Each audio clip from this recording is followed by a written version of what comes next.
Depuis 30 ans, nous n'avons pas assisté à ce constat que vous faites si dramatique, parce que je pense que l'approche a été tout autre. Et je voudrais dire que dans le microcrédit, il y a sûrement cette approche que vous avez dit, qui est catastrophique, sur laquelle je suis d'accord, mais il y a d'autres choses aussi. Et ça, il ne faut pas avoir peur de le dire. Il y a une autre façon de faire du microcrédit. Nous, ça fait 30 ans qu'on le fait, avec succès, j'estime, parce que ce n'est pas le désastre. On ne fait pas des prêts à 72% ou à 24%. On fait des prêts maximum à 10% en Afrique, pour le cancer en prêt CFA, par exemple, qui est quand même l'essentiel. Et nous avons une approche d'aider la banque qui emprunte. C'est-à-dire qu'on ne fait pas, on ne largue pas de l'argent comme ça, bonjour, au revoir, mais nous formons le personnel, nous accompagnons la société, la petite entreprise, ou la petite banque, pour aider à bien gérer les microcrédits. Et alors ça, c'est une première grande catégorie. Et la deuxième catégorie, c'est financer des petits agriculteurs en coopérative. Nous finançons par exemple au Togo, au Burkina. Alors nous ne finançons pas encore au Maroc, mais notre intention, je vois un nom qui apparaît, Al-Amana, comme par hasard, c'est la première,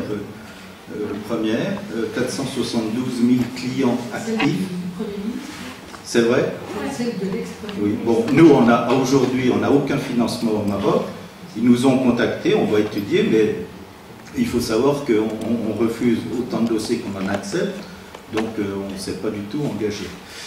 Voilà, moi je voulais dire quand même qu'à travers des actions de financement dûment accompagnées, dûment qui apportent de la formation aussi, on peut réussir le microcrédit. Et ce n'est pas uniquement le défaitisme et la catastrophe sociale qui est constatée au Maroc. Merci. Quelqu'un d'autre? Le fait d'aborder le problème du microcrédit, je crois que c'est un problème plus général et qui commence à être discuté, y compris dans d'autres pays. Même au Bangladesh, il commence à y avoir une contestation assez forte sur la façon dont ça se passe, parce que le secteur s'est énormément diversifié. On voit apparaître quasi ouvertement, pratiquement des multinationales du microcrédit, à côté de réalisations locales, ou de réalisations militantes, effectivement, mais qui restent modestes dans leur performance et leur capacité à changer la situation de l'ensemble des populations concernées. Et donc derrière ça, il y a bien un problème qui n'est pas qu'un problème de gestion économique, qui est un problème politique.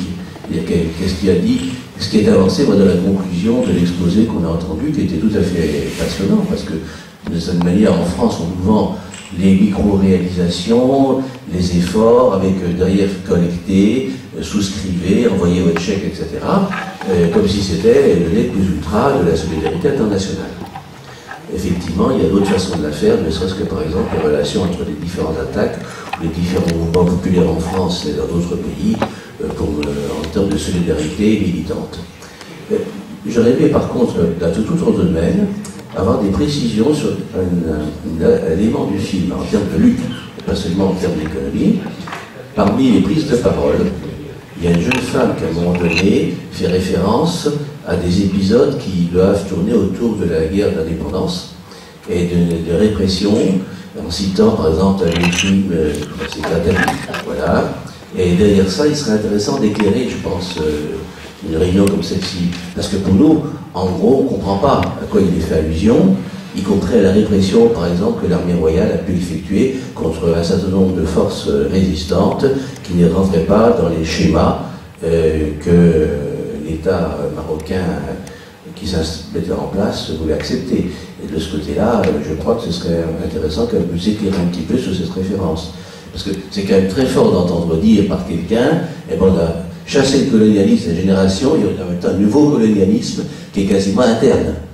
Et je pense que c'est quelque chose qui mériterait un peu plus de précision, si c'est possible de le faire, dans un premier champ de réponse. Et puis en m'excusant de devoir partir plus tôt, parce que je pense que ça va être passionnant, mais je ne pourrai pas tout suivre, il y a des contrats familiales à la clé.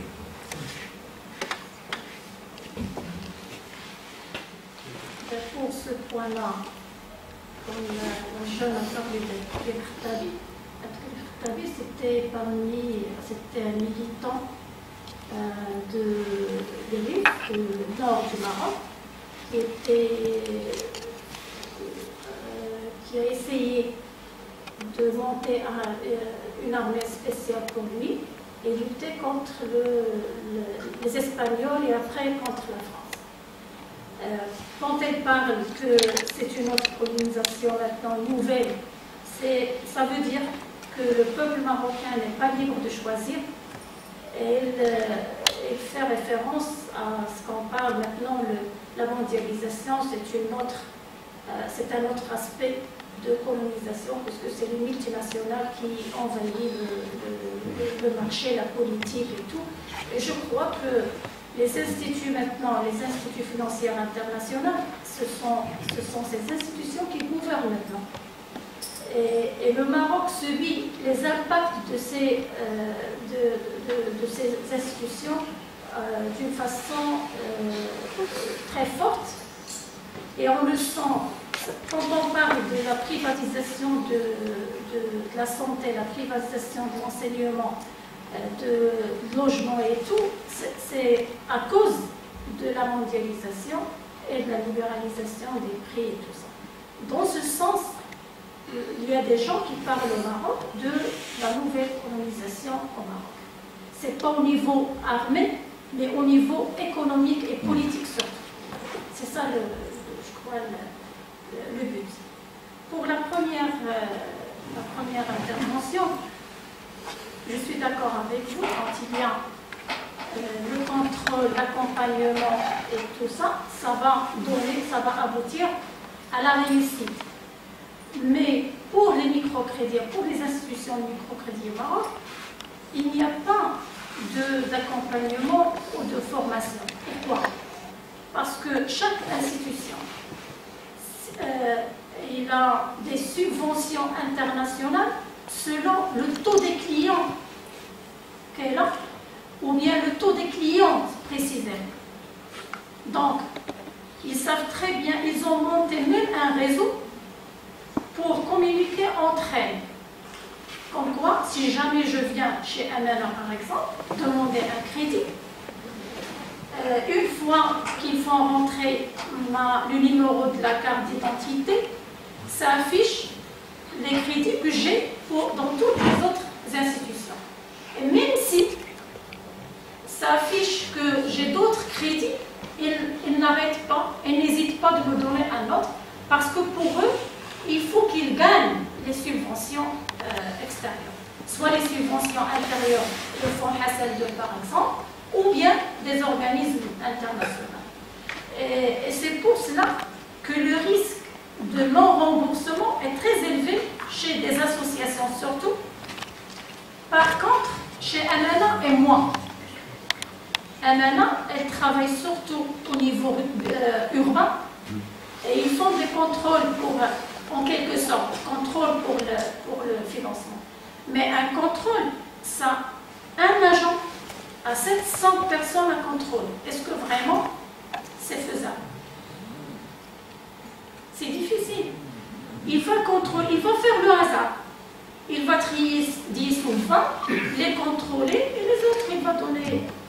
En plus, même les agents, ils sont payés selon le nombre de clients, de nouveaux clients et de nouvelles clientes.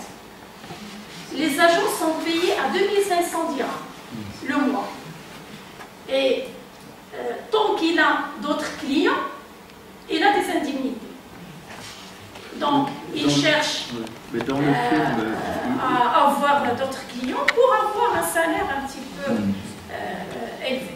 C'est ça le principe pour ces associations. Mais si je comprends bien, il y a un point qui me gêne dans ce que vous dites, c'est que vous critiquez le fait que les banques de microcrédit ont créé un réseau pour connaître l'endettement du client. Non, je ne critique pas. Non, je critique pas. Ils ont fait ça.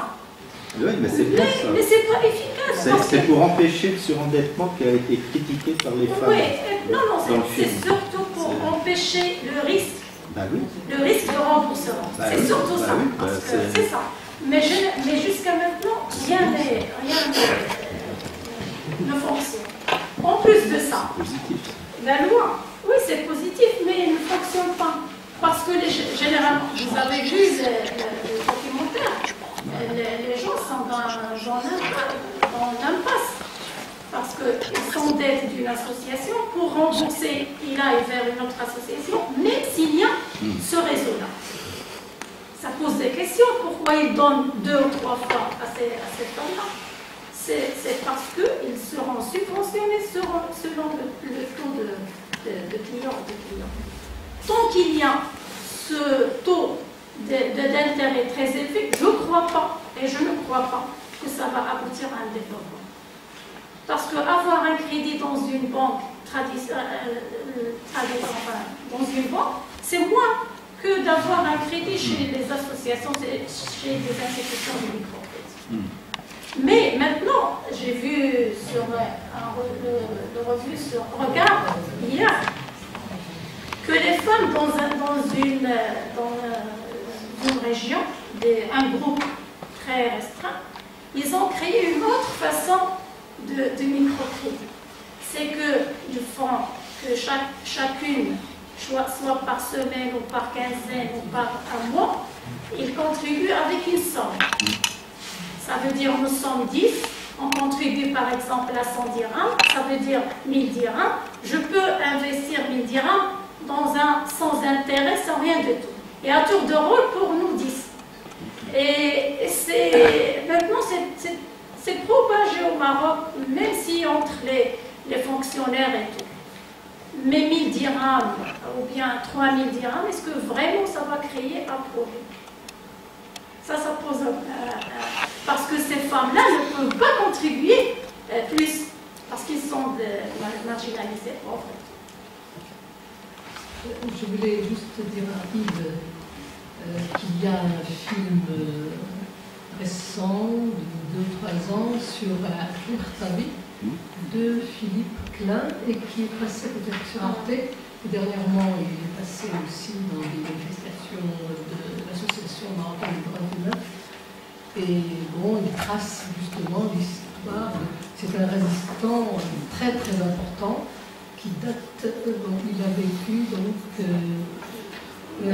au début du XXe siècle, et il a fait ce qu'on appelle la République du Rif.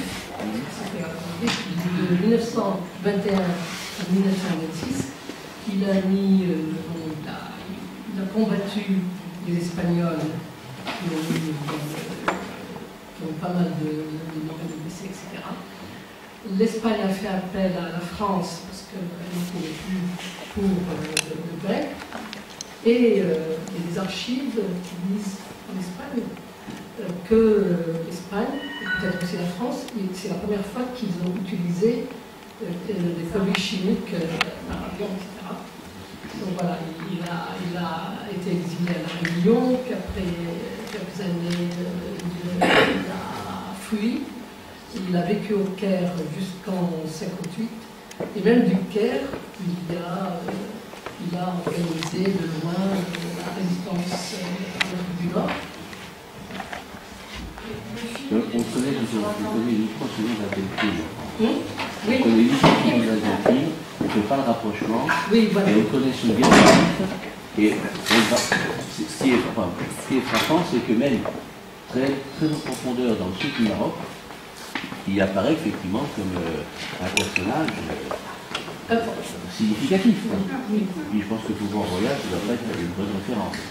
Oui, la preuve, il n'est pas enseigné, comme elle dit, la jeune femme. Il n'est pas enseigné.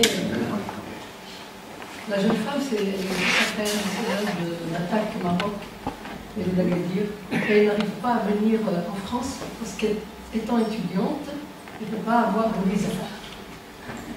Parce qu'on voulait aussi la vie. Moi, je me demandais comment ça se fait. Donc, apparemment, certaines banques au Maroc se sucrent, enfin, que ce soit des banques internationales, par exemple françaises, se sucrent sur le microcrédit. comment on peut expliquer, comme disait le monsieur tout à l'heure, que dans d'autres pays ça se passe apparemment un peu mieux? Alors je ne sais pas vraiment si c'est vrai. Est-ce que c'est parce que l'État marocain n'a pas suffisamment insisté pour que les banques aient des pratiques plus respectueuses? Voilà. Comment on pourrait expliquer qu'au Maroc ça se passe moins bien que dans les autres pays?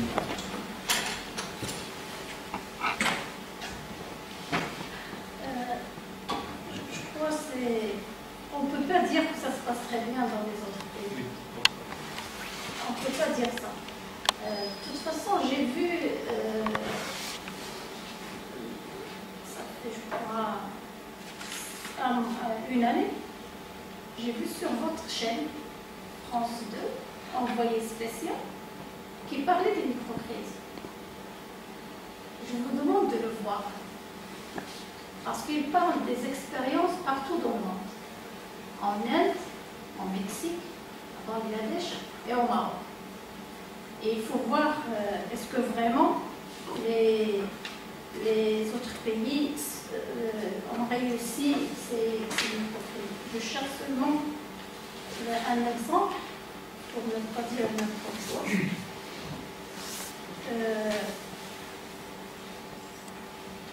Pour des témoignages d'un agent, je crois en Mexique, il dit que c'est impossible de contrôler parce qu'un agent, il a 700 personnes par exemple. 75 femmes qui sont dirigées par une femme parce qu'ils donnent des crédits en groupe. Chaque groupe de 75 solidaires, 75 femmes. Si jamais une femme ne paye pas, c'est l'autre qui paye à sa place. Elle porte garant. C'est ça. Donc, 22% arrivent à s'en sortir. 22%. 78% qui sont obligés de vendre tout ce qui leur reste pour rembourser. 9 sur 10 parmi ces demandeurs achètent des vaches. Mais c'est une façon d'écrire le motif.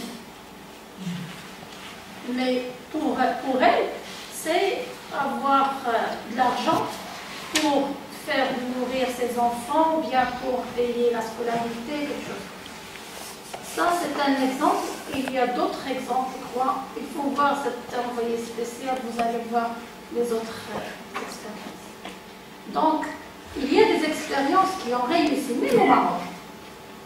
Mais c'était très bien encadré, accompagné, et même pour le demandeur, il avait une vision claire, ou bien il a investi dans un domaine où il n'y a pas vraiment la concurrence des multinationales et tout ça. Ça, il peut réussir. Ce n'est pas le négatif total, mais la plupart des gens sont incapables maintenant de rembourser les dettes. Et quand il leur demandait pourquoi les taux d'intérêt sont très élevés chez vous, par contre vous êtes là pour servir les pauvres, il a dit ben, les banques, les gens vont se déplacer vers la banque pour demander un crédit. Nous, c'est nous qui viens chez la population pour leur donner de l'argent. Bon, ce taux qui est élevé, c'est le coût de déplacement. Ils vont prendre le bus, ils vont prendre un bus entre-ville ou bien un bus de la région verte. Donc, c'est payer le luxe. Ils sont là, très bien, à l'aise, chez elles et chez eux. Et ce sont ces agents qui se déplacent, donc ils vont payer ce luxe. Comme vous voyez, ils se déplacent pas.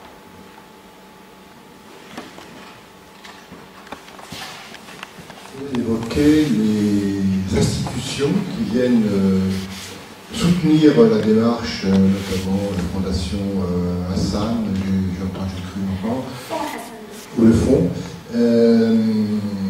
J'aimerais vous poser une question concernant la situation de ces institutions qui aident. D'une part, est-ce qu'elles prennent des risques en faisant ça? Et d'autre part, pourquoi ne mettent-elles pas des conditions à leur aide? Par exemple, en fixant des taux maximum, ou d'autres critères, ou exiger un accompagnement, ce dont on parlait, et ce qui semble manquer. Je m'étonne que les gens qui soutiennent la démarche et donnent de l'argent finalement pour cela, ne soient pas plus attentifs, plus exigeants envers les organismes financiers qui prêtent au final aux clients. Pose aussi pour la femme, hein, très bien. Et pourquoi ces microcrédits concernent essentiellement des femmes? Pourquoi ce sont elles qui prennent prioritairement ces microcrédits? Est-ce que c'est la même chose dans les autres pays? Justement en Inde, je crois que c'est le cas.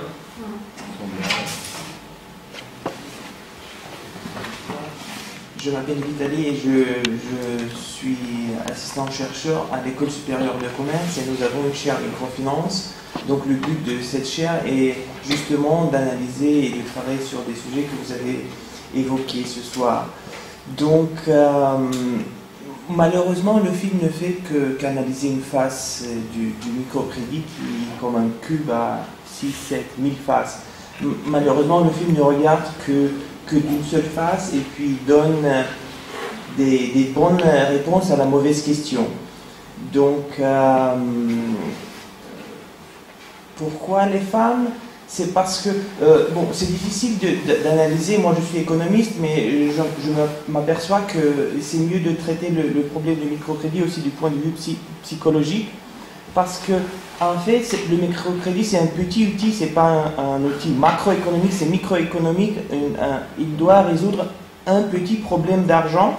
Donc, heureusement, il fait aussi débarrasser les gens de la pauvreté ou pas. Donc, maintenant, pourquoi les femmes? C'est parce que les femmes, le microcrédit aussi donne droit à c'est un outil libérateur, donc il donne droit à l'initiative économique. Donc c'est pour ça que les femmes qui sont opprimées ou considérées comme sans moyen d'agir, le microcrédit essaye de toucher les femmes pour leur donner cet outil de se libérer et d'essayer une activité économique. Il y a beaucoup qui réussissent, beaucoup qui ne réussissent pas, donc ça c'est... Après on peut analyser tous ces problèmes. Donc... Et je veux dire que le monde scientifique aujourd'hui à ce jour ne sait pas si le microcrédit globalement fait du bien ou fait du mal. Il y a tas de recherches qui montrent un aspect assez positif. Il y a aussi des recherches qui sont mitigées, qui ne savent pas. Tout est dans la technique et dans les règles. Et après, c'est un bon outil parce que la chose, pourquoi, par exemple, si vous avez besoin de l'argent tout de suite pour vous guérir, parce qu'après vous perdez 50% de votre capacité de travail, bien évidemment que si vous pouvez prendre vite fait un microcrédit, ça va vous aider et ça va vous aider à continuer de bien travailler. Après, si vous vous endettez auprès en anglais ça s'appelle loan sharks, des requins de crédit dans des villages qui vont pratiquer des taux d'intérêt de 200, 300, 1000% par année. Donc après, ça fait beaucoup de mal par rapport au microcrédit qui ne fait que pratiquer 1,5% d'intérêt par mois. Donc après, vous mettez aussi l'inflation qui va manger la moitié de l'intérêt. Donc après, toute cette infrastructure, donc finalement, on va dire que ces taux d'intérêt, c'est pas si grand que ça, parce que après ça fait vivre aussi tout un réseau. Vous avez montré une carte avec beaucoup de points, donc ça veut dire qu'il y a des agents qui nourrissent leur famille dans des tout petits villages avec aussi de l'argent, donc ça fait aussi profiter l'économie. Après, si ça endette les autres, c'est aussi déjà, il faut réfléchir. Voilà, un petit... Donc n'hésitez pas de regarder sur internet notre site de la chaire, et puis vous êtes invité de venir assister. On essaie de discuter toutes les semaines des petits problèmes sur le microcrédit. Donc chaire microfinance. c'est Dijon. Voilà. Merci. Pour le fonds de Hassan II, c'est un fonds qui est nourri par l'argent de la privatisation. Les secteurs qui sont vendus au Maroc, le bénéfice était encaissé dans ce fonds-là. Ça veut dire qu'on a vendu les secteurs sociaux et publics pour subventionner les riches du Maroc.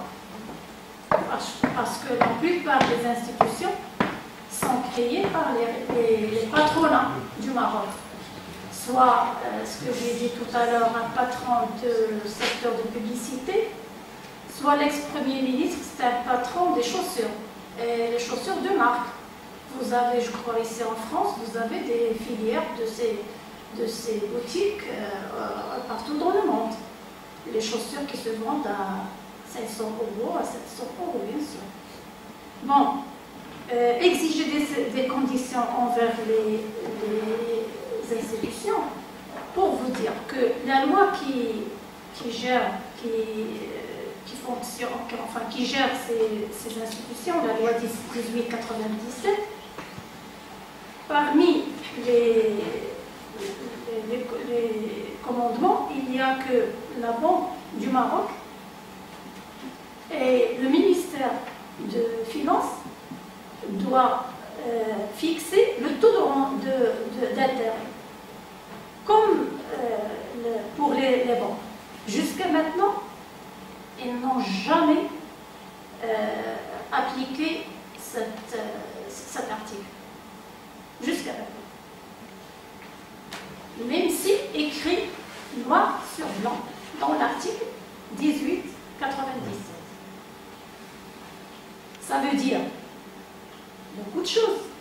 Pour moi, ça veut dire que le lobby du microcrédit est très fort, tout simplement. Jusqu'à maintenant, l'État n'arrive pas à exiger qu'il respecte le taux d'intérêt. C'est simple. Pourquoi les femmes, d'abord, enfin, sont les 66% de clients sont des femmes? Parce que la pauvreté est féminine. On arrive à une féminisation de la pauvreté. Le taux de la pauvreté dans le monde, au niveau des femmes, est très élevé par rapport aux hommes. Premièrement.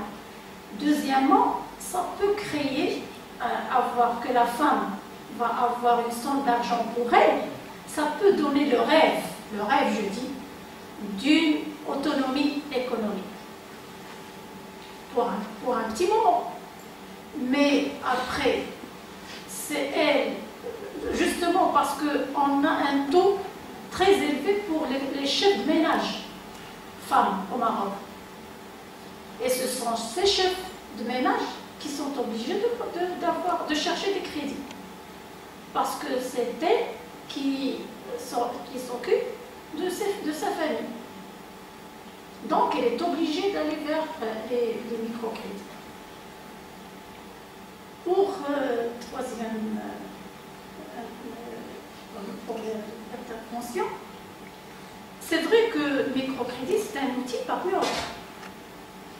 Mais est-ce que vraiment ça aide à la libération de la femme?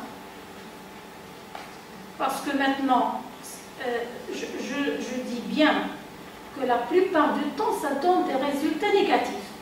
Ça ne veut pas dire qu'il n'y a pas des femmes qui ont réussi d'après le microcrédit. Je ne peux pas donner un résultat absolu, tout est noir et tout, mais apparemment, d'après ce qu'on regarde, d'après ce qu'on constate, par exemple dans ma ville, parce que le taux de pauvreté est très élevé et tout, les femmes ont vraiment des problèmes à rembourser les dettes. Parce que c'est une ville, là où il y a, je donne l'exemple, c'est Ouarzazate aussi, c'est Safi, parce que c'est une ville, le niveau de vie est très bas, la cherté de la vie, donc cette contradiction, ça va pousser les gens à s'endetter. Et je le dis, je répète, généralement, ils s'endettent pour la rentrée scolaire, pour une maladie. Je ne suis pas d'accord avec vous quand on dit que quand il est malade, il doit avoir une somme d'argent pour guérir, pour pouvoir travailler. Oui, mais quand il est malade, moi je dis le contraire, quand il est malade, il doit avoir le droit d'aller à l'hôpital, de se soigner gratuitement, parce qu'il paye les impôts quand même. Chez nous, on paye les impôts, on ne bénéficie pas de soins à l'hôpital. Tout est payé à l'hôpital public. Tout est payé. On a 15% du peuple marocain, de la population marocaine, 15% qui ont la sécurité sociale. Maintenant, ils ont créé ce qu'on appelle une sécurité sociale pour les gens marginalisés, diminués et tout. C'est selon le taux de pauvres que j'ai révélé tout à l'heure. Parce que surtout, 1,8 million qui va bénéficier de la mode, je ne sais pas comment on l'appelle, c'est sécurité sociale, ce sont eux qui vont bénéficier d'une somme d'argent entre 500 et 600 dirhams, ça veut dire 55 euros par mois. Donc, il faut lutter pour avoir l'accès. Moi, je ne dis pas l'accès parce que c'est un nouveau terme qui n'est pas correct. Je dis qu'il faut avoir le droit à la santé et le droit à l'enseignement, gratuitement. Parce que ça fait partie de nos droits. Le droit à logement, ça fait partie de nos droits fondamentaux. Le luxe, c'est autre chose. On peut être d'accord. Est-ce que vraiment ces microcrédits de n'importe quoi, de 1000 dirhams, de 3000 dirhams, même de 4000 ou 5000 dirhams, peut profiter de l'économie? Parce que quand on dit ça, ça veut dire qu'il va investir dans un petit projet et le projet va lui rendre un peu d'argent, comme ça il va agrandir et tout. Ça, ce n'est pas le cas dans la plupart du temps. Parce que les crédits ne sont pas contrôlés et il n'y a pas d'accompagnement. J'ai dit, sauf quelques institutions. Ce n'est pas tout le monde. Il y a eu un procès à Ouarzazate qui a encore été reporté. Mais est-ce qu'il y a des procès ailleurs pour les gens qui font partie de collectifs contre les microcrédits? Je crois jusqu'à maintenant, le collectif n'est pas élargi. C'est juste pour Ouarzazate. Il y a une initiative à Agadir, tout près de Ouarzazate, mais qui n'est pas encore élargie au niveau d'autres pays, à mes connaissances.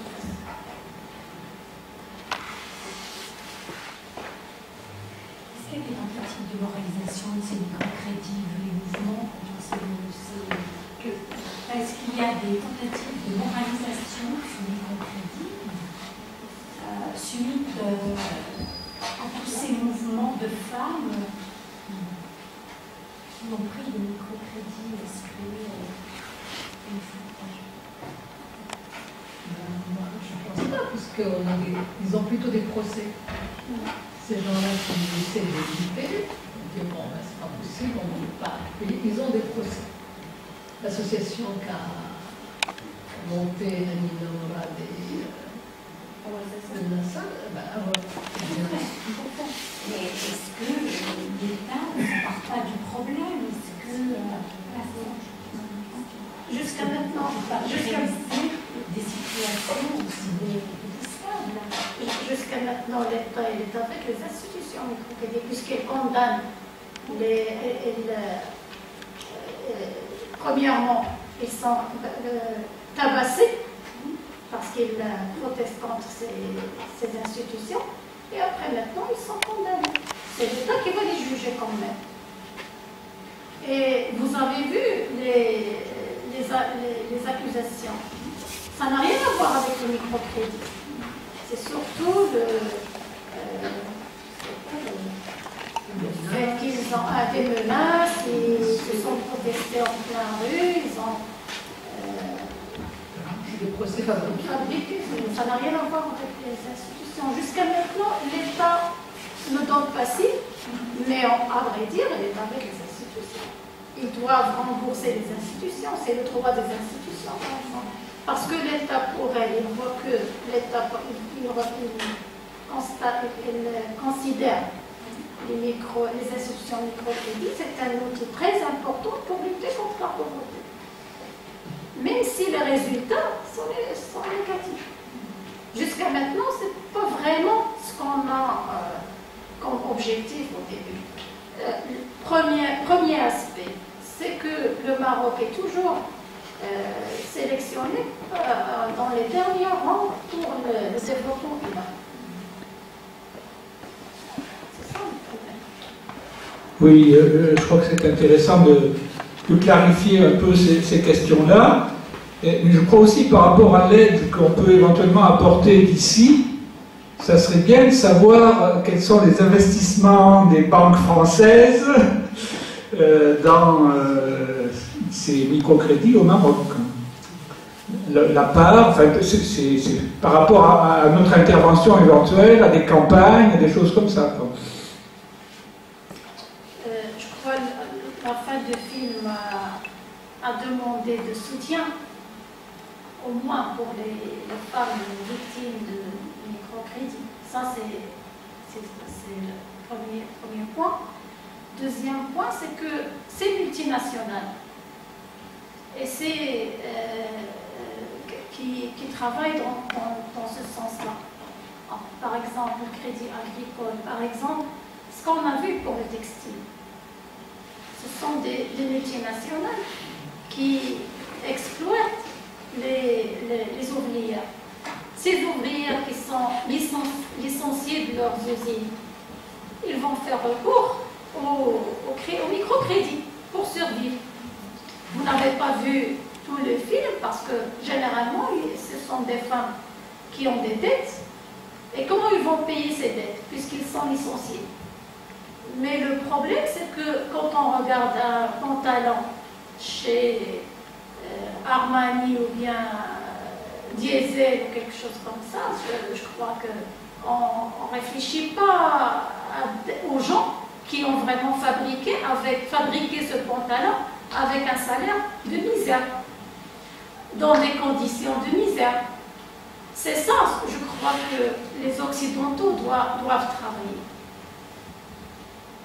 Sur ce point-là, c'est vraiment un travail à faire. Faire sensibiliser les gens que ces sociétés, ces multinationales qui vendent les vêtements à un prix incroyable, c'est l'exploitation claire et nette des ouvriers, des ouvrières partout dans le monde.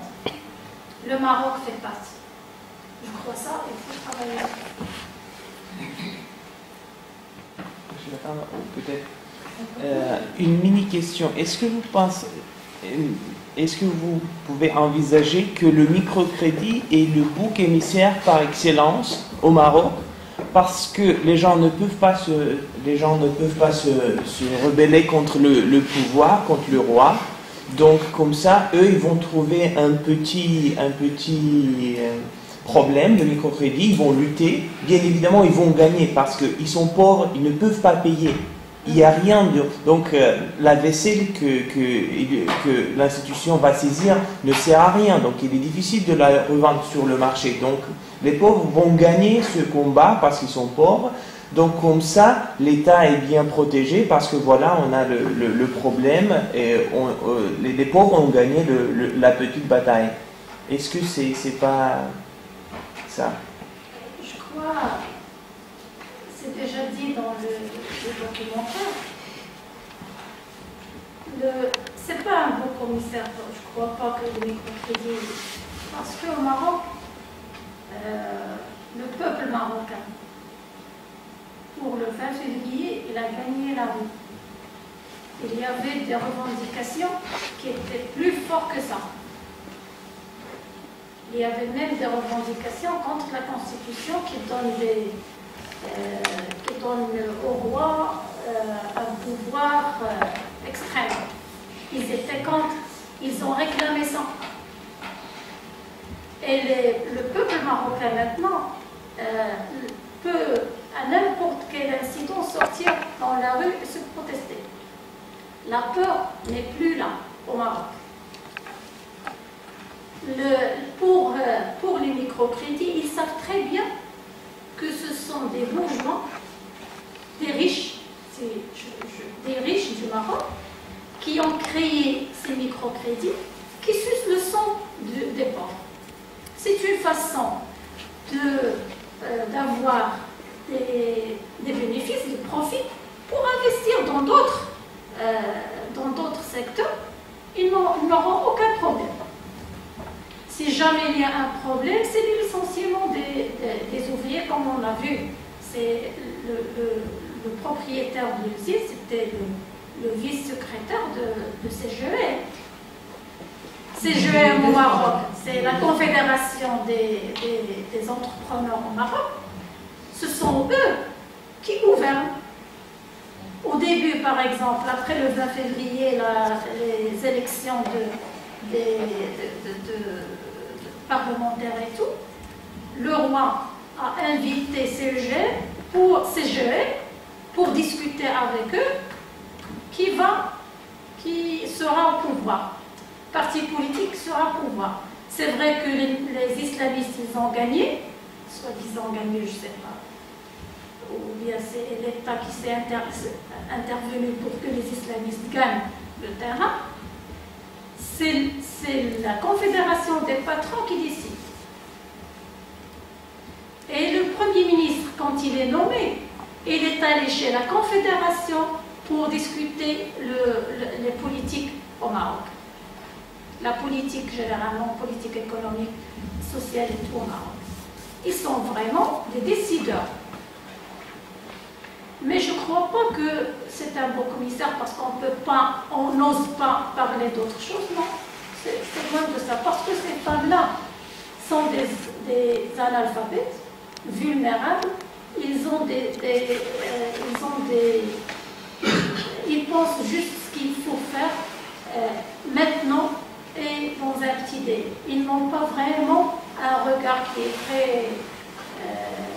élargi. Ils ne sont pas politisés. Donc, je ne crois pas qu'il y a cette explication. Maintenant, on peut gagner la rue, c'est pas problème. Oui, moi, microcrédit, ça signifiait des petits taux pour aider à créer des petites entreprises, pour avoir un petit commerce qui soit un peu moins informel que ce qui se pratique dans les pays dits en voie de développement. Or, ce que je constate au travers de ce que vous avez dit, ce sont des taux d'usurier. Ce n'est plus des microcrédits, ce sont des taux d'usurier. Et on ne peut pas parler de développement avec des taux usuraires qui ne servent qu'à pallier au déficit effectivement de l'État. Et finalement, c'est complètement inefficace aussi, parce que ça conduit bien entendu au surendettement, de la misère qui s'ajoute à la misère absolue. Comment peut-on imaginer que des hommes politiques pensent que les pays peuvent s'en sortir avec un tel système? Ça ne peut conduire effectivement qu'aux révoltes qu'on a vues dans le film. On ne peut plus parler de microcrédit quand il s'agit de taux pareils. Et j'ai une question, j'ai pris en tête, quel est le taux d'inflation actuellement au Maroc?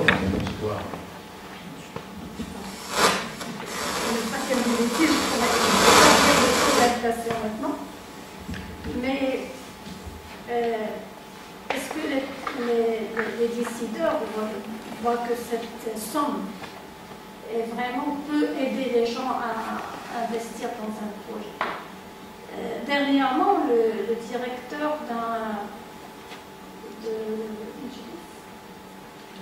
de conseil de la concurrence au Maroc, qui est un patron, il dit que voilà, le gouvernement a bien réfléchi, il va donner entre 500 et 600 dirhams aux pauvres du Maroc, et c'est bien compté parce qu'un Marocain, un pauvre, a besoin de 300 dirhams pour la nourriture et 200 dirhams pour ça, et 100 dirhams pour se soigner. Et il dit ça, eh ben, il a 100 dirhams pour se soigner. Qu'est-ce qu'il va demander en plus?